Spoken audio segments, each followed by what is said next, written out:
উচ্চতা মাত্র 3 ফুট, হেঁটে গেলে উড়ে আসতো টোন টিটকিরি, বেঁটে বামুন। সে নাকি করবে বিয়ে করে বউকে খাওয়াবার ক্ষমতা আছে। কে দেবে চাকরি একে? হ্যাঁ, ঠিক এই কথাগুলোই শুনতে হয়েছে ভাইরাপ্পাকে। কিন্তু ভাইরাপ্পার অদৃষ্টে বোধহয় সৃষ্টিকর্তা অন্য কিছুই লিখে দিয়েছিল, আর তাই নিন্দুকের মুখে ঝামা ঘষে ভাইরাপ্পা খুঁজে পেয়েছেন তার জীবন সঙ্গী রূপাকে। একদিন যে ছেলেটাকে বেঁটে বলে 70টা কোম্পানি চাকরি রিজেক্ট করেছিল, আজ সেই ছেলেটা 7 জনের একটা টিমকে লিড করে। জন্ম থেকেই বামনত্ব এবং মোটর ডিসেবিলিটি নিয়ে জন্মেছেন ভাইরাপ্পা। হুবলির কাছে এন জারাকন্ঠি গ্রামের মানুষের ক্রমাগত টোন টিটকিরি শুনতে শুনতে ক্লান্ত ভাইরাপ্পা একসময়ের পর কাজের জন্য শহরে চলে আসেন। কিন্তু বাদশাতে তার উচ্চতা। প্রথমে কেউ কাজ দিতেই চায়নি ভাইরাপ্পাকে, কিন্তু তারপর একটা ক্যাফেতে চাকরি পান ভাইরাপ্পা। সেই ক্যাফের দৌলতেই রূপার সঙ্গে আলাপ হয় তার। আর তারপরের গল্পটা রূপকথা বললেও কম বলা হবে। কে বলে বলুন তো?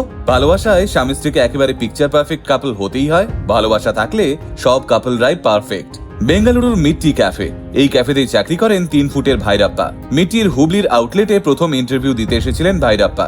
ক্যাফে সূত্রে জানা যায়, সেই সময় ঠিক করে নিজের দাঁতটুকু মাজতে জানতেন না ভাইরাপ্পা। কিন্তু তবুও সেদিন ভাইরাপ্পাকে ফিরিয়ে দেওয়া হয়নি। উল্টে মিট্টি ক্যাফে ভাইরাপ্পাকে কাজ শেখাতে শুরু করেছিল। আর এভাবেই অল্প দিনের মধ্যে ক্যাফের কাজে পারদর্শী হয়ে উঠেছিলেন ভাইরাপ্পা। এরপর ভাইরাপ্পার কাজে খুশি হয়ে তাকে বেঙ্গালুরুর এনজেড ক্যাফেতে ট্রান্সফার করে দেওয়া হয়েছিল।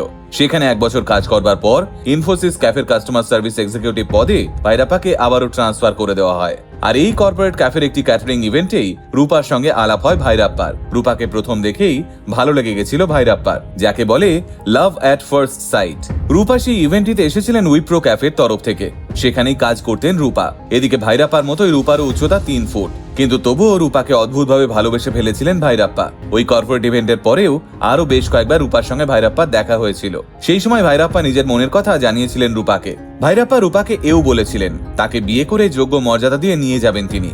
কিন্তু রূপা প্রথমে রাজি হননি। রূপা অনাথ আশ্রমে বড় হয়েছেন। তাছাড়া সেই সময় ভাইরাপ্পাকে ভালোভাবে চিনতেনও না রূপা। কিন্তু ভাইরাপ্পা রূপাকে রাজি করানোর একটা উপায়ও ছাড়েননি। দুর্ভাগ্যবশত এরপরেই কোভিড আসে এবং যথারীতি করোনার জন্য ক্যাফেগুলো বন্ধ হতে শুরু করে, যার ফলে ভাইরাপ্পার সঙ্গে রূপার দেখা সাক্ষাৎও সম্পূর্ণরূপে বন্ধ হয়ে যায়। তারপর করোনা পরিস্থিতি মিটলে কোরমঙ্গলা মিট্টি ক্যাফের একটি রেস্তোরাঁতে দুজনের আবারও কাজের সূত্রে দেখা হয়। এই রেস্তোরাঁতে কাজ করতে করতেই ধীরে ধীরে দুজন দুজনের কাছে আসতে শুরু করেন। দুজন দুজনকে কাজে সাহায্য করা থেকে শুরু করে দুজনের পছন্দের খাবার এনে খাওয়ানো, সবটাই চলতে থাকে তাদের মধ্যে। এই সময় ভাইরাপ্পা আবারও একদিন রূপাকে প্রপোজ করেন এবং রূপা ফাইনালি ভাইরাপ্পাকে হ্যাঁ বলেন। আর তারপর গোটা মিট্টি ক্যাফের টিম মিলে ভাইরাপ্পা আর রূপার 4 হাত এক করে দেওয়া হয়। মিট্টি ক্যাফের মালিক নিজে এসে কন্যাদান করেন রূপার এবং মেহেন্দি সেরেমনি থেকে শুরু করে বিবাহ বাসর সবটাই দায়িত্ব নিয়ে সামলান এই ক্যাফের গোটা টিম। আজ ক্যাফের খুব কাছাকাছি একটা বাড়িও করেছেন ভাইরাপ্পা।